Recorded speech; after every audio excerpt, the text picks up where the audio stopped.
श्री गणेशाय नमः। श्री हरि। संक्षिप्त स्कंद पुराण। प्रदोष में शिव पूजन की अवहेलना से दोष की प्राप्ति के प्रसंग में विदर्भ राज और उसके पुत्र की कथा। सुत जी कहते हैं, त्रयोदशी तिथि में सायंकाल प्रदोष कहा गया है। प्रदोष के समय महादेव जी कैलाश पर्वत के रजत भवन में नृत्य करते हैं और देवता उनके गुणों का स्तवन करते हैं। अतः धर्म, अर्थ, काम और मोक्ष की इच्छा रखने वाले पुरुषों को प्रदोष में नियम पूर्वक भगवान शिव की पूजा, होम, कथा और गुणगान करने चाहिए। दरिद्रता के तिमिर से अंधे और भवसागर में डूबे हुए संसार भय से भीरू मनुष्यों के लिए यह प्रदोष व्रत पार लगाने वाली नौका है। भगवान शिव की पूजा करने से मनुष्य दरिद्रता, मृत्यु, दुख और पर्वत के समान भारी ऋण भार को शीघ्र ही दूर करके संपत्तियों से पूजित होता है।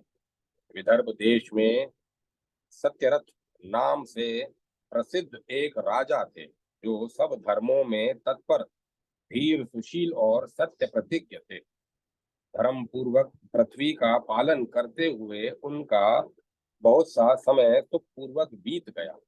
तदंतर शाल्व देश के राजाओं ने विदर्भ नगर पर आक्रमण करके उसे चारों ओर से घेर लिया। अपनी पुरी को शत्रुओं से घिरी हुई देख विदर्भ राज विशाल सेना साथ लेकर युद्ध के लिए आए। बलोन्मत्त बलोन्मत्त बलोन्मत्त शाल्व देशीय क्षत्रियों के साथ राजा का अत्यंत भयंकर युद्ध हुआ। शाल्वों की बहुत बड़ी सेना मारी गई, परंतु अंत में विदर्भ राज भी उनके हाथ से मारे गए। मंत्रियों सहित उस महारथी वीर राजा के मारे जाने पर मरने से बचे हुए सैनिक भाग खड़े हुए। उस समय विदर्भ राज सत्यरथ की एक पतिव्रता स्त्री अत्यंत शोकग्रस्त हो रात के समय राजभवन से निकलकर पश्चिम दिशा की ओर चली गई। वह गर्भवती थी। सवेरा होने पर धीरे धीरे मार्ग से जाती हुई उस साध्वी रानी ने बहुत दूर का रास्ता तय कर लेने के पश्चात एक स्वच्छ तालाब देखा और वह उसके किनारे शोभा पाने वाले एक छायादार वृक्ष के नीचे बैठ गई। भाग्यवश उसी निर्जन स्थान में वृक्ष के ही नीचे पतिव्रता रानी ने उत्तम गुणों से युक्त शुभ मुहूर्त में एक पुत्र को जन्म दिया। तत्पश्चात अत्यंत प्यास प्यास से व्याकुल हो वह सुंदर अंगों वाली रानी जलाशय में उतरी। इतने में ही एक बड़े भारी ग्राह ने आकर उसे अपना ग्रास बना लिया। वह बालक पैदा होते ही माता पिता से हीन हो गया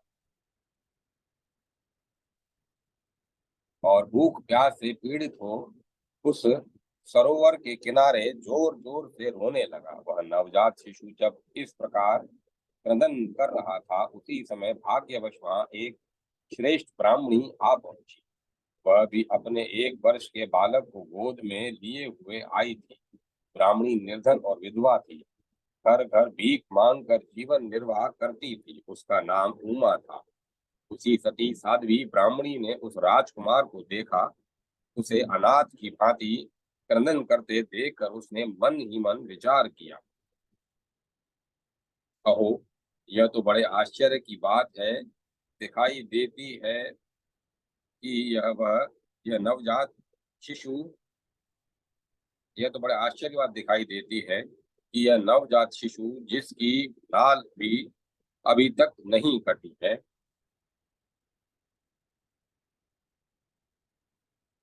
बड़ा पड़ा हुआ है। उसकी माता कहीं चली गई है, न इसका पिता है, न और कोई बंधु बांधव है। यह दीन अनाथ बालक बिना बिस्तर के भूमि पर सो रहा है।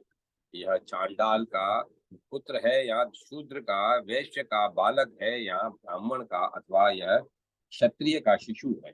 इसका निश्चय कैसे किया जाए? मैं इस शिशु को उठाकर अपने सगे पुत्र की तरह अवश्य पालन कर सकती हूँ, परंतु यह किस कुल का है यह न जानने के कारण इसे छूने का साहस नहीं होता।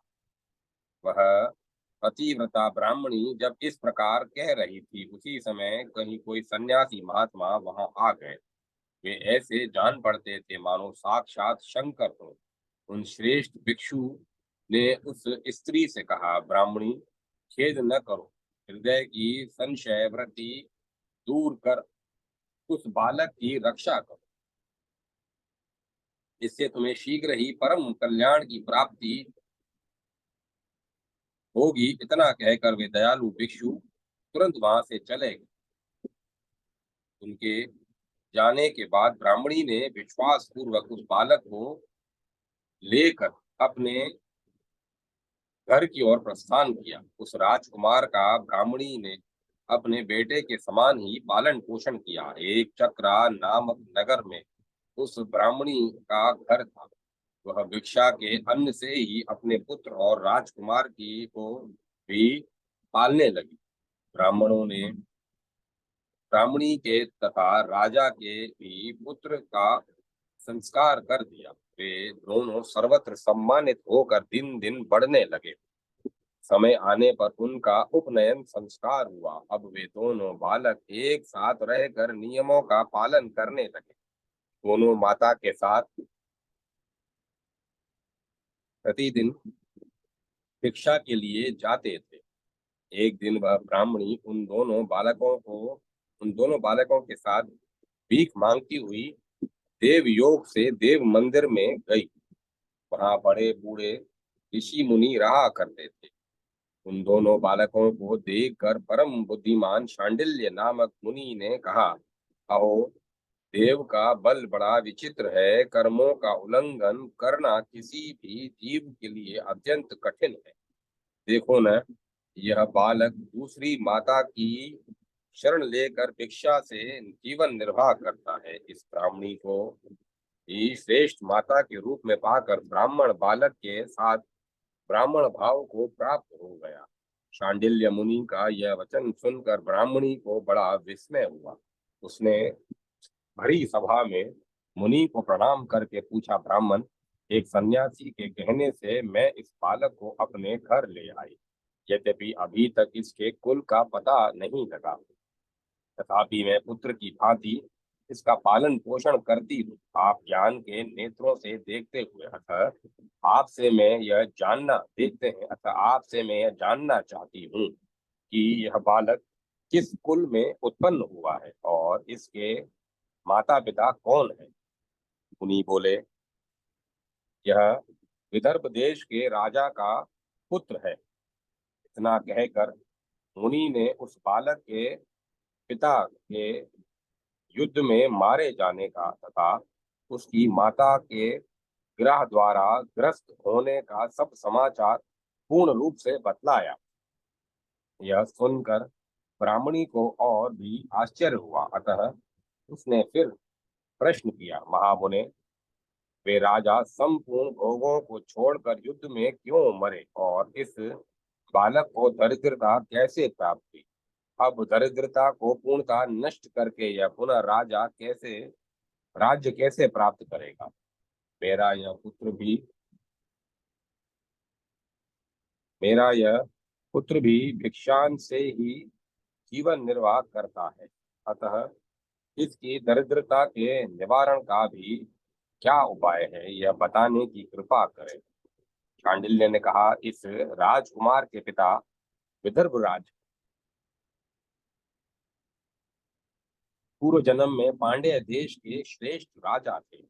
वे सब धर्मों के ज्ञाता और संपूर्ण पृथ्वी का धर्म पूर्वक पालन करते थे।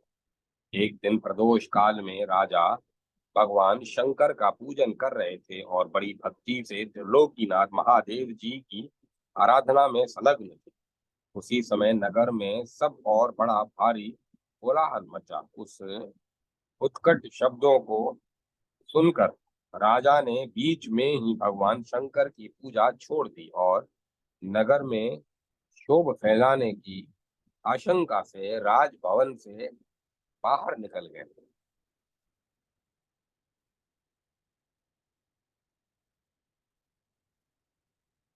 इसी समय राजा का महाबली मंत्री शत्रु को पकड़कर उसके समीप ले आया। वह शत्रु पांडे राज का ही सामंत था। उसे देखकर राजा ने क्रोध पूर्वक उसका मस्तक कटवा दिया।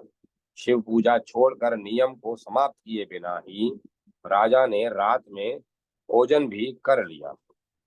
इसी प्रकार राजकुमार भी प्रदोष काल में शिव जी की पूजा किए बिना ही भोजन करके सो गया। वहीं राजा दूसरे जन्म में विदर्भ राज हुआ है था। शिव जी की पूजा में विघ्न होने के कारण शत्रुओं ने उसको सुख भोग के बीच में ही मार डाला। पूर्व जन्म में जो उसका पुत्र था वही इस जन्म में भी हुआ है। शिव जी की पूजा का उल्लंघन करने के कारण वह दरिद्रता को प्राप्त हुआ है। उसकी माता ने पूर्व जन्म में छल से अपनी सौत को मार डाला था।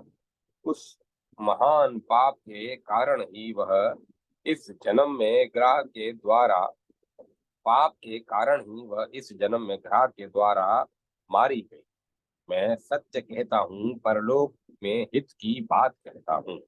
शास्त्रों का सार एवं उपनिषदों का हृदय कहता है, इस भयंकर असार संसार को प्राप्त हुए जीव के लिए ईश्वर के चरणाविंदों की सेवा ही सार वस्तु है।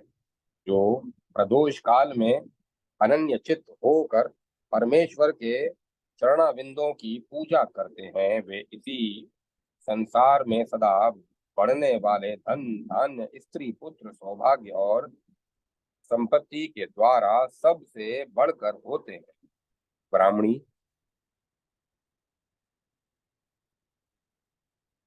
यह तुम्हारा पुत्र पूर्व जन्म में उत्तम ब्राह्मण था। इसने सारी आयु केवल दान लेने में बिताई है, यज्ञ आदि सत्कर्म नहीं किए, इसीलिए यह दरिद्रता को प्राप्त हुआ है। इस दोष का निवारण करने के लिए अब यह भगवान शंकर की शरण में जाए। महादेव महादेव महादेव। ओम नमः शिवाय। प्रदोष व्रत की विधि। उसके पालन से द्विज कुमार और राजकुमार की दरिद्रता का निवारण तथा राज्य की प्राप्ति। सुत जी कहते हैं, मुनियों के इस प्रकार कहने पर साध्वी ब्राह्मणी ने उन्हें प्रणाम करके शिव पूजन की विधि का क्रम पूछा। शांडिल्य बोले, दोनों पक्षों की त्रयोदशी को मनुष्य जब निराहार रहे तब सूर्यास्त से 3 घड़ी पहले स्नान करे, फिर श्वेत वस्त्र धारण करके वीर पुरुष संध्या और जप आदि नित्य कर्म की विधि पूरी करके मौन हो शास्त्र विधि का पालन करते हुए भगवान शिव की पूजा प्रारंभ करे। भगवत विग्रह से भगवत विग्रह के आगे की भूमि को नए निकाले हुए शुद्ध जल से भली भांति लीप पोत कर सुंदर मंडप बनवावे। धोत वस्त्र आदि के द्वारा उस मंडप को सब ओर से घेर दे। ऊपर से चंदोवा आदि लगाकर फल फूल और नवीन अंकुरों से उसको सजावे। मंडल के मध्य में भूमि में 5 रंगों से युक्त विचित्र कमल अंकित करके उसी पर सुस्थिर एवं उत्तम आसन बिछाकर बैठे और हृदय में भक्ति भाव से युक्त हो पूजा की सब सामग्री एकत्र करें। फिर पवित्र भाव से शास्त्रोक्त मंत्र द्वारा देवपीठ को आमंत्रित करें। तत्पश्चात क्रमशः आत्मशुद्धि और भूत शुद्धि करके 3 प्राणायाम करें। इसके बाद बिंदु युक्त बीजाक्षरों के द्वारा विधि पूर्वक मात्र का न्यास करें। तदंतर परा देवता का ध्यान करके मात्र का न्यास करें। तदंतर परा देवता का ध्यान करके मात्र का न्यास की विधि पूरी करें। फिर परम शिव का ध्यान करके पीठ के वाम भाग में गुरु को प्रणाम करें। दक्षिण भाग में गणेश जी को मस्तक झुकावे। दोनों अंशों कंधों और उरुओं जांघों में धर्म आदि धर्म ज्ञान वैराग्य तथा ऐश्वर्य का न्यास करे। नाभि तथा पार्श्व भागों में अधर्म अधर्म अज्ञान वैराग्य और अनैश्वर्य आदि का न्यास करे। तत्पश्चात हृदय में अनंत आदि का न्यास करके देवपीठ पर मंत्र का न्यास करे। आधार शक्ति से लेकर ज्ञानात्मक का क्रमशः न्यास करके हृदय में एक कमल की भली भांति भावना करे। वह कमल 9 शक्तियों से युक्त एवं परम सुंदर हो। इसी उसी कमल की कर्णिका में कोटि कोटि चंद्रमाओं के समान प्रकाशमान उमापति भगवान शिव का ध्यान करें। भगवान के 3 नेत्र हैं। मस्तक पर चंद्रमा का मुकुट शोभा पाता है। जटाजूट कुछ कुछ पीला हो गया है। उस पर रत्न जड़ित किरीट सुशोभित है। उनके कंठ में नील चिन्ह है और अंग अंग से उभरता सूचित होता है। सर्पों के हार से उनकी बड़ी शोभा हो रही है। उनके एक हाथ में वृद्ध और दूसरे में अभय की मुद्रा है। वे फरसा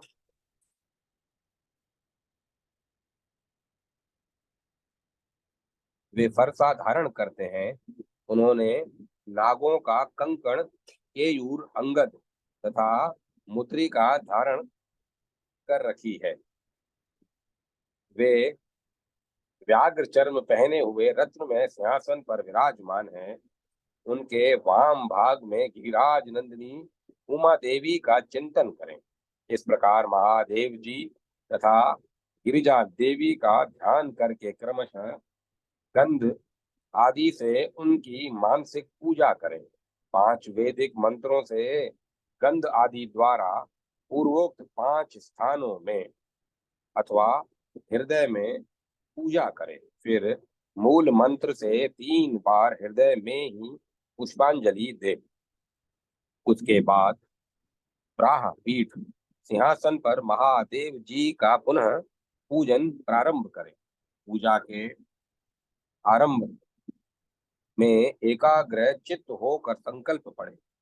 तदंतर हाथ जोड़कर मन ही मन भगवान शिव का ध्यान एवं आवाहन करें। हे भगवान शंकर, आप ऋण पातक दुर्भाग्य और दरिद्रता आदि की निवृत्ति के लिए तथा संपूर्ण पापों का नाश करने के लिए मुझ पर प्रसन्न होइए।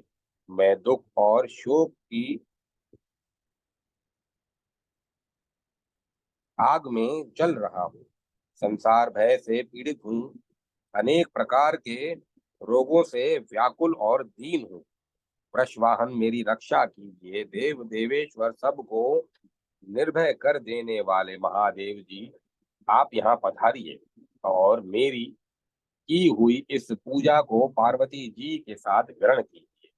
इस प्रकार संकल्प और आवाहन करके पूजा आरंभ करनी चाहिए।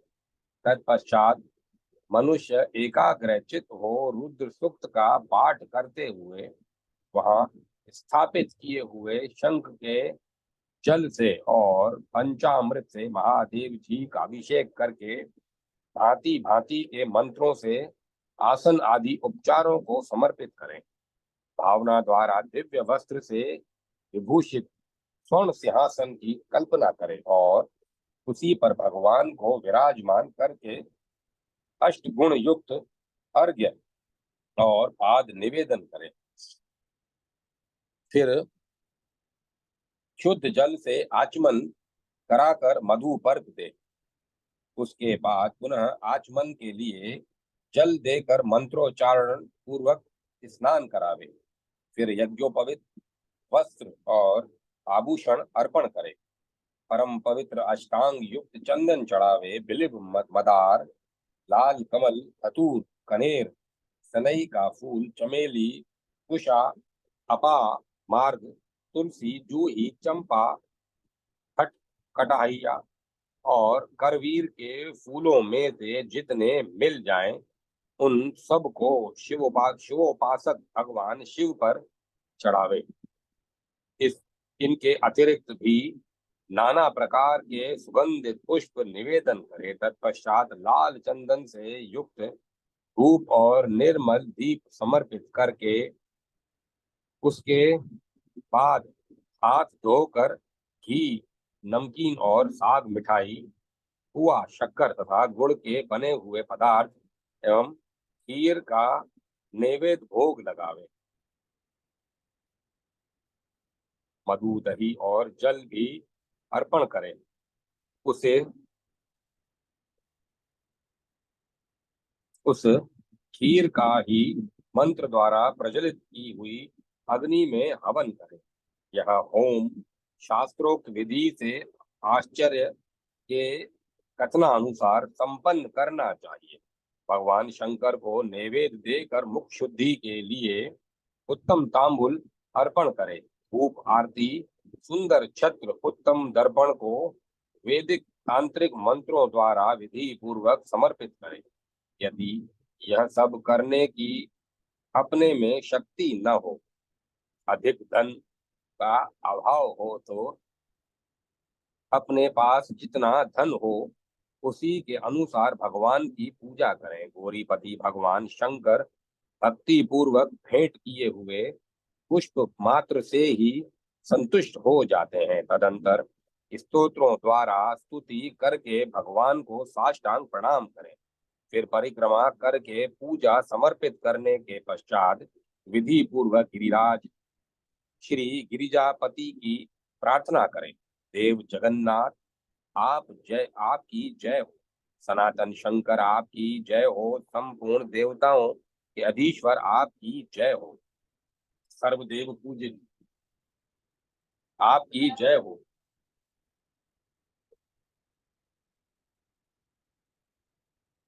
सर्व गुणातीत आपकी जय हो। सबको वर देने वाले प्रभु आपकी जय हो।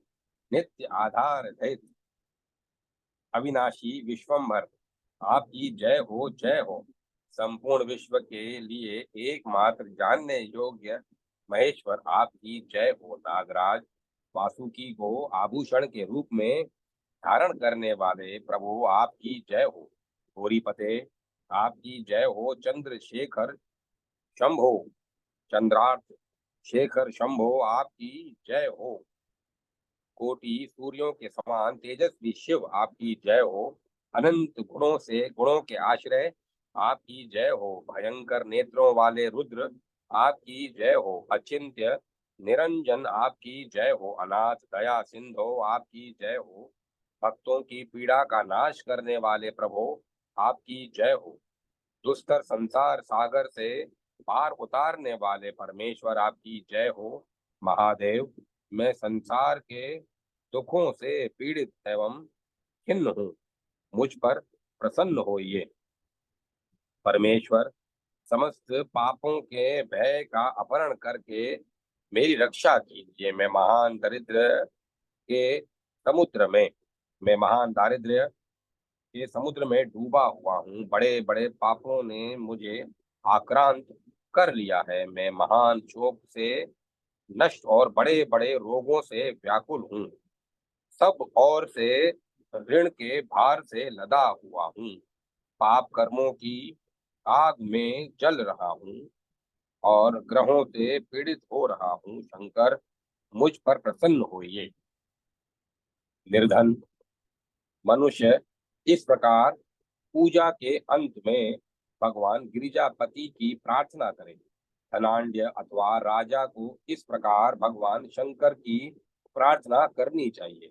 हे शंकर जी, आपके प्रसाद से मेरे सदा आनंद रहे। मेरे राज्य में लुटेरे न रहें, सब लोग निरापद होकर रहें। पृथ्वी पर अकाल, महामारी आदि के संताप शांत हो जाए। सबकी खेती धन धान्य से समृद्ध हो। संपूर्ण दिशाओं में सुख का साम्राज्य छा जाए। इस प्रकार प्रदोष व्रत के दिन गिरिजापति भगवान शंकर की आराधना करें। ब्राह्मणों को भोजन करावे और उन्हें दक्षिणा देकर संतुष्ट करें। इस प्रकार मैंने सब पापों का नाश, सब प्रकार की दरिद्रता का निवारण तथा समस्त मनोवांछित वस्तुओं का दान करने वाली शिव पूजा का वर्णन किया। यह शिव की पूजा शिव जी के द्रव्य का हरण करने के पाप को छोड़कर शेष सभी महापातकों और उपपातकों के महान समुदाय का नाश करती है। यदि ये दोनों बालक इसी प्रकार भगवान शंकर का पूजन प्रत्येक प्रदोष के दिन करते रहे तो वर्ष भर के भीतर ही इन्हें उत्तम सिद्धि की प्राप्ति होगी। शांडिल्य मुनि का यह वचन सुनकर उस ब्राह्मणी ने दोनों बालकों के साथ मुनि के चरणों में प्रणाम किया और इस प्रकार कहा, भगवान भगवान आज मैं आपके दर्शन मात्र से कृतार्थ हो गई। ये दोनों बालक आज से आपकी शरण में है। ब्राह्मण, यह मेरा पुत्र है और इसका नाम सुचिव्रत है, और यह राजकुमार है जिसका नाम मैंने धर्मगुप्त रख दिया है। ये दोनों बालक और मैं सभी आपके चरणों के दास हैं। इस घोर दरिद्र सागर में गिरे हुए हम सब का आप उद्धार कीजिए। इस प्रकार शरण में आई हुई ब्राह्मणी को अमृत के समान मधुर वचनों द्वारा आश्वासन देकर मुनि ने उसके दोनों बालकों को भगवान शंकर के आराधन की मंत्र विद्या का उपदेश दिया। तत्पश्चात दोनों बालक और ब्राह्मणी मुनि की आज्ञा ले वहां से चले गए। मुनिवर के उपदेशानुसार दोनों बालक प्रत्येक प्रदोष व्रत के दिन पार्वती वल्लभ शिव की आराधना करने लगे।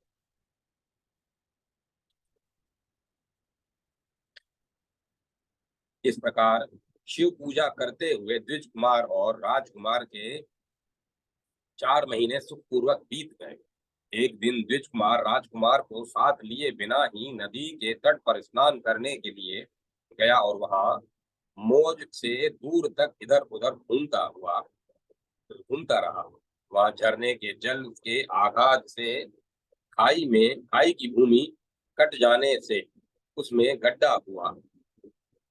गड़ा हुआ एक बड़ा भारी खजाने का कलश चमक रहा था।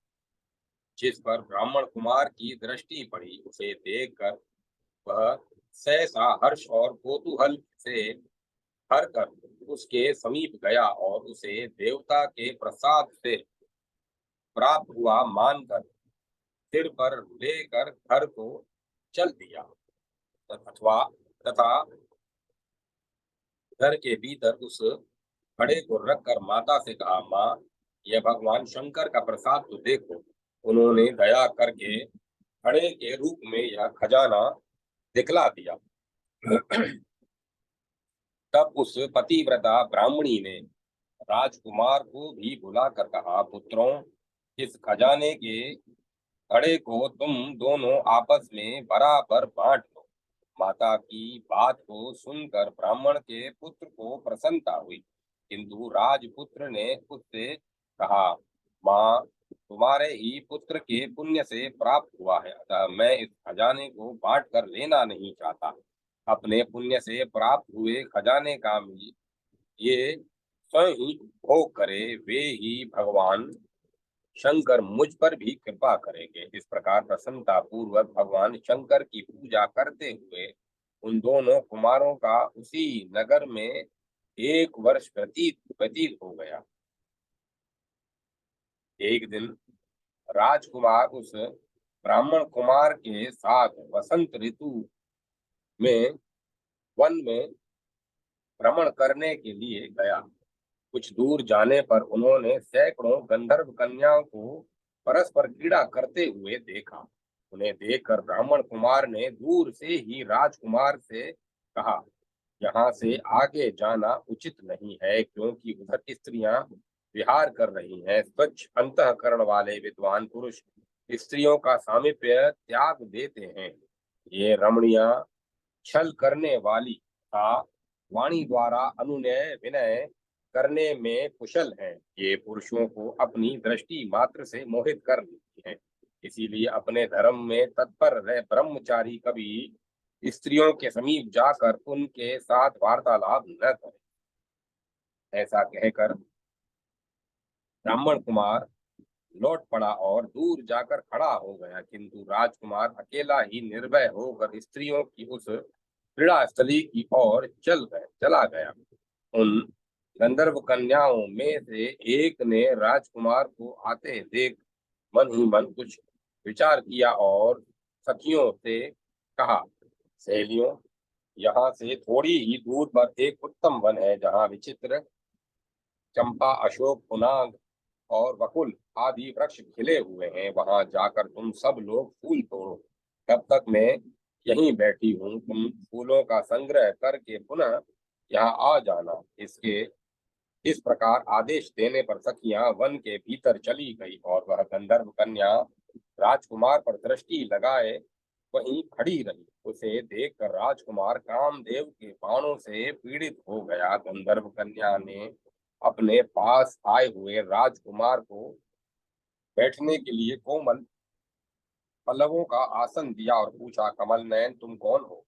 किस देश से यहाँ आए हो और किसके पुत्र हो? इस प्रकार पूछने पर राजकुमार ने अपना पूरा परिचय बतलाया। मैं विदर्भ राज का पुत्र हूँ। मेरे माता बचपन में ही मर गए।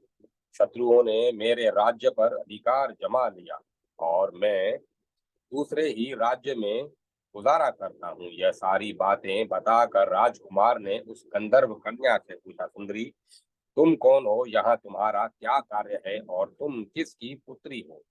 उनके उनके इस प्रकार पूछने पर कन्या ने कहा, महाराज कुमार महाराज कुमार एक द्रवित नामक गंधर्व है, जो समस्त गंधर्व कुल के अगुआ माने जाते हैं। मैं उन्हीं की पुत्री हूँ और मेरा नाम अंशुमति है। सब सखियों को छोड़कर मैं यहाँ अकेली हूँ। मैं तुम्हारी अभिलाषा जानती हूँ। तुम्हारा मन मुझ में आसक्त हो गया है। इसी प्रकार देव ने मेरे मन में भी तुम्हारे लिए उत्कंठा भर दी है। अब हम दोनों का स्नेह कभी भंग नहीं होना चाहिए। ऐसा कहकर गंधर्व कुमारी ने शीघ्र ही अपने गले से मोती का हार निकालकर प्रेम पूर्वक राजकुमार को भेंट किया। उस अद्भुत हार को देखकर राजकुमार ने पूछा, धीरू, मैं एक बात कहता हूँ, मैं राज्यहीन और निर्धन हूँ। तुम मेरी प्रिया कैसे होना चाहती? मूर्ख स्त्री की भांति पिता की आज्ञा का उल्लंघन करके अपनी इच्छा के अनुसार आचरण क्यों करती हो? यह सुनकर गंधर्व कन्या ने कहा, प्रियतम, आपका कहना ठीक है। मैं पिता की आज्ञा के विरुद्ध नहीं करूंगी। आप इस समय घर को पधारें और परसों प्रातः काल पुनः यहीं दर्शन दें। आपसे कुछ हमारा कार्य है। इतना कहकर वह गंधर्व कन्या अपनी सखियों के आ जाने से उनके साथ चली गई और राजकुमार भी हर्षपूर्वक ब्राह्मण कुमार के समीप लौट आया। उसने द्विजपुत्र से इन सब बातें बताई और उन उसके साथ घर को प्रस्थान किया। वहां पतिव्रता ब्राह्मणी को भी यह शुभ समाचार सुनकर राजकुमार ने प्रसन्न किया तथा पुनर्निश्चित समय आने पर वह पुनः द्विजपुत्र के साथ वन में गया। नियत स्थान पर पहुंचकर राजकुमार ने देखा, गंधर्व राज और उनकी कन्या दोनों उपस्थित हैं। गंधर्व राज ने वहां आए हुए दोनों कुमारों का अभिनंदन किया और सुंदर आसन पर बैठाकर राजपुत्र से कहा, विदर्भ राजकुमार, मैं कल कैलाश पर्वत पर गया था। वहां मैंने पार्वती जी के साथ महादेव जी के दर्शन किए। देवेश्वर भगवान शिव करुणा रूपी अमृत के सागर हैं। उन्होंने मुझे बुलाकर सब देवताओं के समीप इस प्रकार कहा, पृथ्वी तल पर गुप्त धर्मगुप्त नामक नाम से प्रसिद्ध एक राजकुमार है, जो इस समय अकिंचन है। उसका राज्य छिन गया है। शत्रुओं ने उसके देश को अपने अधिकार में ले लिया है। अब वह बालक अपने गुरु की आज्ञा के से सदा मेरी आराधना में संलग्न रहता है। उसी के प्रभाव से आज उसके समस्त पिता मेरे उसी के प्रभाव से आज उसके समस्त पितर मेरे स्वरूप को प्राप्त हो गए हैं। गंधर्व श्रेष्ठ, तुम भी उस राजकुमार की सहायता करो। अब वह शत्रुओं को मारकर अपने राज सिंहासन पर आसीन हो जाएगा। महादेव जी के इस प्रकार आज्ञा देने पर मैं अपने घर को आया। यहाँ इस मेरी कन्या ने भी तुम्हारे लिए बहुत प्रार्थना की है। यह सब परम दयालु भगवान शिव की प्रेरणा से ही हो रहा है, ऐसा समझकर मैं इस कन्या को साथ लेकर आया हूँ। अतः अपनी पुत्री अंशुमति को मैं तुम्हें पत्नी रूप में देता हूँ और भगवान शिव की आज्ञा से शत्रुओं को मारकर तुम्हें तुम्हारे राज्य पर बिठाऊंगा। अपने उस समय अपने उस नगर में तुम अपनी इस धर्म पत्नी के साथ 10,000 वर्षों तक मनोवांछित सुख भोग कर अंत में भगवान शिव के लोक में जाओगे और वहां भी मेरी यह कन्या तुम्हारी ही सेवा में प्रस्तुत रहेगी। इस प्रकार कहकर गंधर्वराज ने उसी वन में राजकुमार के साथ अपनी पुत्री का विवाह कर दिया और दहेज में परम उज्जवल रत, रत्नभार भेंट किए। चंद्रमा के समान चमकीली चूड़ामणि तथा दमकते हुए मोतियों के मनोहर हार दिए। दिव्य आभूषण, वस्त्र, स्वर्ण के बने हुए बहुत से सामान, 10,000 हाथी, 1,00,000 नीले घोड़े और हजारों सेना सोने के बड़े बड़े रथ प्रदान किए। अंत में एक दिव्य रथ, इंद्र के धनुष के समान विशाल धनुष, सहस्त्रों अस्त्र शस्त्र, अक्षय बाणों से भरे हुए तरकस भरे हुए 2 तरकस, अभेद स्वर्ण में कवच तथा शत्रुओं का संहार करने वाली शक्ति समर्पित की। अपनी पुत्री की सेवा के लिए गंधर्वराज ने प्रसन्न चित्त होकर 5,000 दासियां दी। इतना ही नहीं, राजकुमार की सहायता के लिए उन्होंने अत्यंत उग्र गंधर्वों की चतुरंगणी सेना भी भेंट की। परम इस प्रकार परम उत्तम संपत्ति को पाकर राजकुमार अपनी मनोवांछित पत्नी के साथ बहुत प्रसन्न हुए। पुत्री का विवाह कराकर गंधर्वराज स्वर्ग लोक में चले गए। हम गुप्त विवाह के अनंतर गंधर्वों की सेना के साथ अपने नगर को गए और वहां उन्होंने शत्रु सेना का संहार करके राजधानी में प्रवेश किया। तत्पश्चात श्रेष्ठ ब्राह्मणों और मंत्रियों ने मिलकर राजकुमार का अभिषेक किया और वे रत्नमय सिंहासन पर आरूढ़ होकर अकंटक राज्य का उपभोग करने लगे। जिस ब्राह्मण पत्नी ने उनका अपने पुत्र की भांति पालन किया था, वही उनकी माता हुई। वह द्विज कुमार ही भाई हुआ तथा गंधर्व राजपुत्री अंशुमति महारानी के पद पर प्रतिष्ठित हुई।